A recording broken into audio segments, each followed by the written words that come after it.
It's Abby from The Left-Handed Typist. I am here today as a part of the Andora's Folly blog tour, and I'm being featured, this video is being featured on Victoria Lynn's awesome blog, so that I can interact with all of you guys, all of her awesome friends. So thanks so much for having me, Victoria. She has asked me 5 questions that I'm going to answer for you guys in this video.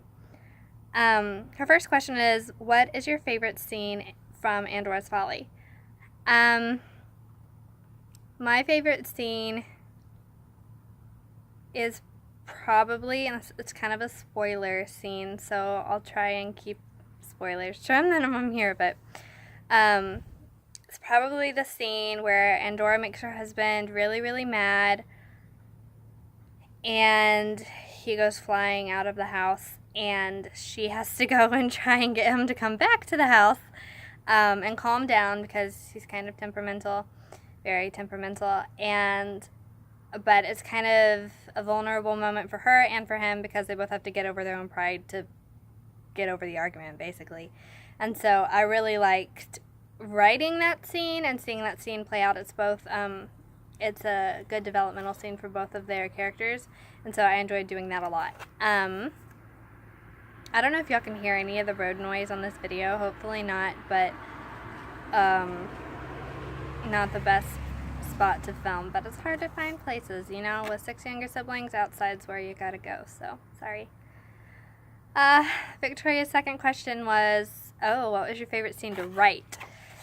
I actually really enjoyed writing the end climactic face-off culminating scene. I know that's really vague for those of you who have not read the book, but trust me, it's kind of where everything comes to happen. And because, I'll tell you, that because it's a Pandora's box retelling, it's basically when Pandora opens the box and all the horrible things come flying out. I mean, that's the part of the story that I'm telling in that scene, and so I really liked writing that bit. So her third question is, what was the hardest part of Andora's Folly to write?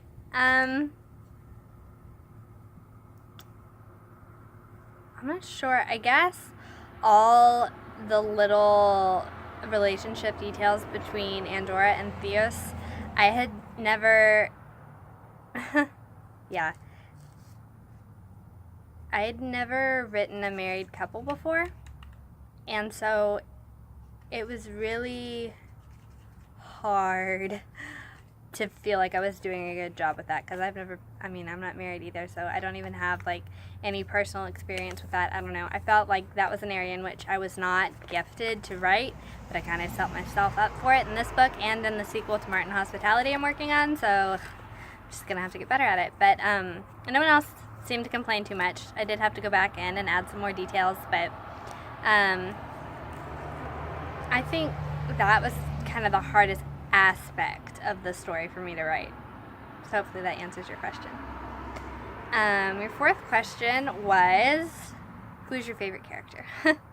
I really enjoyed writing Andora, actually, because she's so different from any other character I've written. But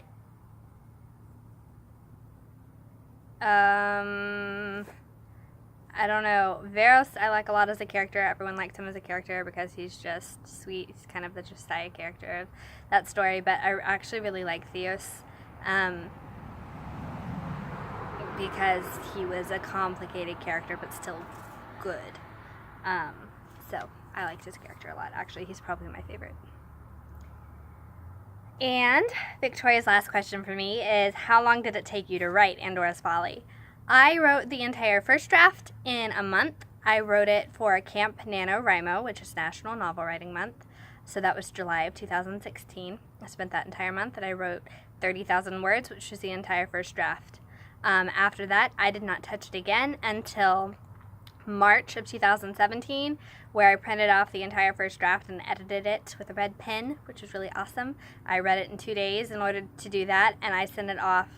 Actually, it was probably April, not March, that I did that, because then I sent it off to, I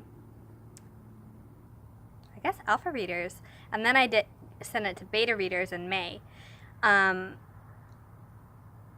And after I did that, I read through it again, and I sent it to my editor, and I sent it to my formatter, and then I uploaded it all and got it up for pre-order about 2 weeks ago. So I spent July, March, April, May, June, part of July on it again. So I spent about 6 months on it, but I wrote the first draft a year ago. So, you know, it took me a year, but I wasn't working on the story that entire time. So the actual writing part was 1 month for the most part, which is nothing at all like writing my full-length novel. The story has been very different, but it's been very fun. I hope you guys all get a chance to read it. I've only published it in Kindle version for now. I hope to do paperback eventually.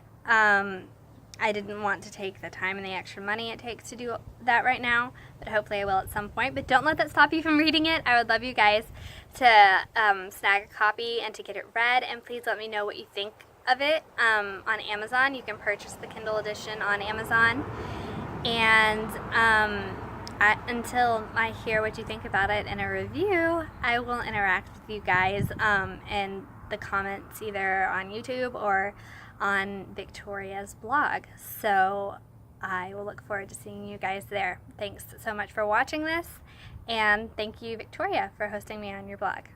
Bye.